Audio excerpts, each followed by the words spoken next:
दोस्तों, मैं मनोज मौर्य आज आप सभी के लिए क्वेश्चन नंबर 14 जो कि मोस्ट इम्पॉर्टेंट है, ठीक है ना। आपका ये मोस्ट इम्पॉर्टेंट क्वेश्चन है, क्वेश्चन नंबर 14। ये आपका कह रहा है कि एक त्रिभुज ए बी सी, आपका क्वेश्चन कह रहा है एक त्रिभुज, इसको फिगर ध्यान से भी देखना, एक त्रिभुज ए बी सी। फिर कह रहा है आपका ए बी सी की भुजा ए बी ए सी और मध्यिका कह रहा है आपका ए डी। मध्यिका क्या है आपका ए डी है। इसके बाद कह रहा है आपका अगला, आगे कह रहा है आपका कि एक अन्य त्रिभुज पी क्यू आर, एक अन्य त्रिभुज हमारा क्या है पी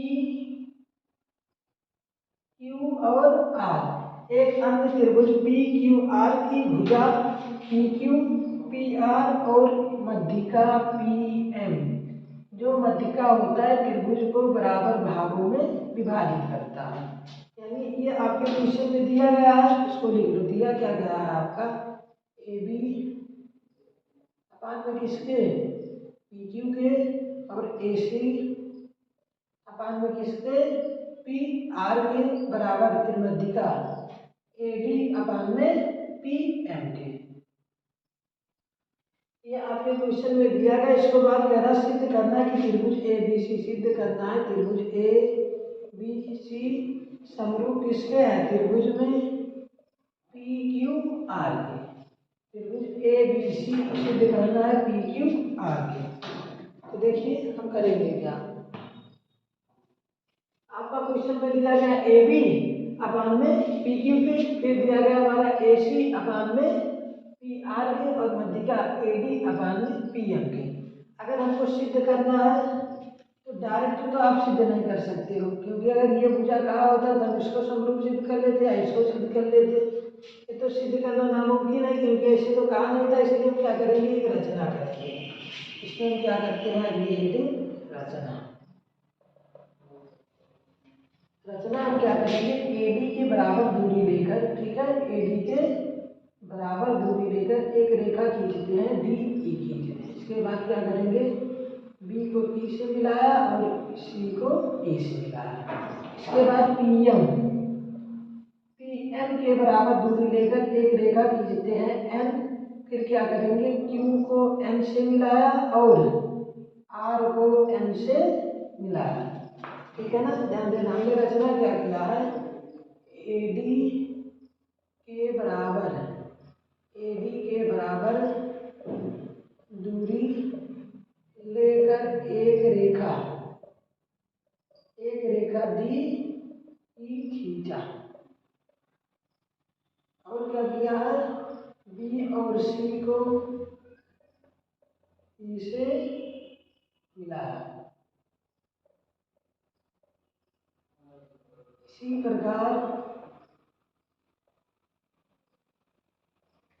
प्रकार हमने क्या किया है पी एम बराबर पी एम एक रेखा खींचा और क्यू और आर को एन से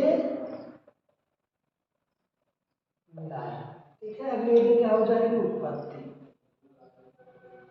इसके लिए आपको थोड़ा सा विशेष और ध्यानपूर्वक देखना होगा। देखो ध्यान से, ये वाला इसके बराबर होगा और ये वाला किसके बराबर है इसके बराबर होगा। अब एक ये ध्यान देना, जो समांतर चतुर्भुज के विकर्ण होते हैं हमेशा एक दूसरे को मध्य बिंदु पर समविभाजित करते हैं, ठीक है ना।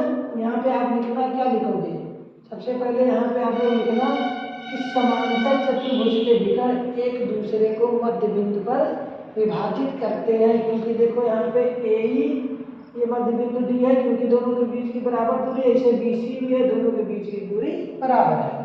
यहाँ पे लिखा लिखोगे समांतर चतुर्भुज के विकर्ण एक दूसरे को मध्य बिंदु पर विभाजित करते हैं। इसलिए हमारा क्या है चतुर्भुज ए बी ई सी, चतुर्भुज A B E C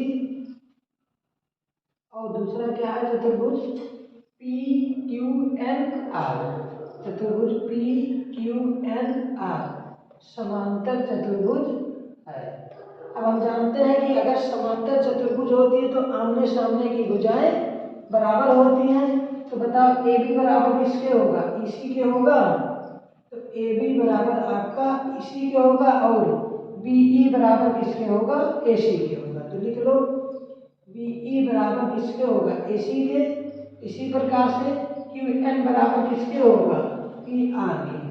Q N बराबर पी आर के और पी क्यू बराबर किसके होगा, पी क्यू बराबर एन आर के होगा। ठीक है, अब हम क्या करेंगे, देखो इसका इसके साथ इसका इसके साथ ये आपके क्वेश्चन में दिया गया है, ये आपके क्वेश्चन में दिया गया है। बस इसी तरीके से हमको ये वाला कोण इसके बराबर लेके आना है, यही सब प्रक्रिया कर रहे हैं। ठीक है, तो हम क्या करते हैं, पहले इधर वाला त्रिभुज, ये वाला त्रिभुज इसके समरूप कर लेते हैं, तो ये कोण इसके बराबर हो जाएगा। इसी प्रकार से ये वाला इसके समरूप करेंगे तो ये वाला उसके बराबर हो जाएगा। तो लिखेंगे क्या, लिख दो त्रिभुज ए ई बी आधा। ठीक है, त्रिभुज ए ई बी और उधर का आधा देखो कौन सा है, पी क्यू एन या पी एन क्यू। देखो क्या लिखोगे, त्रिभुज पी एन क्यू में। ध्यान देना आपका, अगर इस त्रिभुज की बात करें, ये हम दोनों त्रिभुज लेंगे, जो दिया गया उसको आप चाहे तो लिख लो। दिया गया हमारा ए बी अपान में किसके, पी क्यू के बराबर ए सी अपान में क्या दिया है, पी आर के बराबर ए डी अपान में पी एम के। क्योंकि जो दिया जाता है उसी के अकॉर्डिंग हम क्वेश्चन को सॉल्व करते हैं। इसलिए आपके क्वेश्चन में दिया जाता, ध्यान दो, अगर इधर वाले में हम देखते हैं ए बी अपान में पी क्यू के बराबर है, दूसरा हमारा ए सी अपान में पी आर है, लेकिन हमको चाहिए क्या, बी ई अपान में पी आर के चाहिए। तो ध्यान से देखो, इसमें ए बी आपका ए बी अपान में पी क्यू के बराबर है, बराबर ए सी। ए सी बराबर देखो इसमें क्या है हमारा, ए सी बराबर बी है, तो जहाँ ए सी है वहाँ बी रख सकते हैं, तो रख दो। क्या हो जाएगा, पी ई अपान में क्या हो जाएगा, फिर पी आर। देखो पी आर यहाँ है, पी आर बराबर क्या है हमारा, क्यू एन है, तो पी आर के स्थान पे क्या रख लो, क्यू एन रख दो। देखो बी ई अपान में क्यू एन के आ गया ना, हमको क्या चाहिए, ए ई अपान में पी एम के चाहिए। यहाँ पे देखो ए बी अपान में पी एम दिया गया, ए बी अपान में पी एम दिया गया है। अगर हम ए डी का दुगना कर दें तो हमारा ए आएगा कि नहीं आएगा। देखो ए डी और डी ई दोनों के बीच की दूरी बराबर है, इसलिए हम ए डी का 2 गुना कर देंगे तो डी ई आ जाएगा। इसी प्रकार से पी एम का 2 गुना कर दो तो पी एन आ जाएगा। यहाँ अंश और हर में 2 से भाग दे दो, कुछ चेंज होगा, ये कट जाएगा, फिर आपका हो जाएगा। लेकिन ए डी का अब 2 गुना हो गया तो क्या आएगा, ए ई। इसी प्रकार से पी एम का 2 गुना कर तो क्या आएगा, पी एन आएगा। ये आया कहाँ है, इसको समीकरण नंबर 1 मान लो, इसको 2 3 और इसको 4 तरीके लिख देना। समीकरण 2 और 3 का मान रखने पर, ठीक, क्योंकि यहाँ से चेंज किए हैं। अब देखो ए बी अपान में पी क्यू, बी ई अपान में क्यू एन और ए ई अपान में पी एन। तो आपका ये वाला इसके लिए कुछ समरूप होगा, तो लिख दो, क्या लिखोगे, त्रिभुज ए ई बी समरूप किसके है, त्रिभुज में पी एन क्यू के। किस नियम से है आपका, तीनों भुजाओं का रेशियो है ना, तो एस एस एस समरूपता। अगर आपका त्रिभुज समरूप है, इसको हम नाम देते हैं 1 और इसको क्या नाम दे देते हैं 2, तो कोण 1 कोण 2 के बराबर होगा। लिख दो कोण 1 बराबर कोण 2 के, कहाँ से आया है, समरूपता से। ध्यान से देखना, अगर आपका कोण 1 कोण 2 के बराबर आ गया, इसी प्रकार से हमारा कोण 3 कोण 4 के बराबर आ जाएगा कि नहीं, आ जाएगा ना। तब सॉल्व नहीं करना, बस लिख दो। इसी प्रकार क्या लिखोगे आप, इसी प्रकार कोण 3 बराबर कोण 4 के। कोण 3 बराबर किसके हो जाएगा, 4 के हो जाएगा। कोण 3 बराबर कोण 4 के आपका आ जाएगा। इसी प्रकार से ये भी कहाँ से आएगा, आप कितना लिख दो, एस एस एस समरूपता से आएगा। ठीक है, अब इसको समीकरण नंबर 4 तक हम मान चुके हैं, इसको 5 मान लो और इसको क्या मान लो, समीकरण नंबर 6 मान लो। समीकरण 5 और प्लस में 6, दाएं वाला दाएं से जुड़ता है और बाएं वाला बाएं से। इधर क्या है हमारा एंगल 1 प्लस में इधर क्या है एंगल 3, उधर क्या है एंगल 2 है और इसमें क्या है एंगल में 4 है। तो अब देखो कोण 1 प्लस में कोण 3 बराबर किसके कोण 2 प्लस में कोण 4 के। एंगल 1 में 3 जोड़ो क्या आएगा कोण आएगा। इसी प्रकार से 3 में 4 जोड़ो तो क्या आएगा पी आएगा। तो लिख दो एंगल ए बराबर किसके हो जाएगा एंगल पी के होगा। एंगल ए बराबर आपका एंगल पी के आ गया ना। और इसके बाद आपको जो क्वेश्चन में दिया गया था उसको डालो ए बी अपान में किसके है पी क्यू। फिर क्या है हमारा ए सी अपान में पी आर के है। ए बी अपान में पी क्यू देखो ए बी अपान में पी क्यू। फिर क्या हमारा ए सी अपान में क्या है पी आर।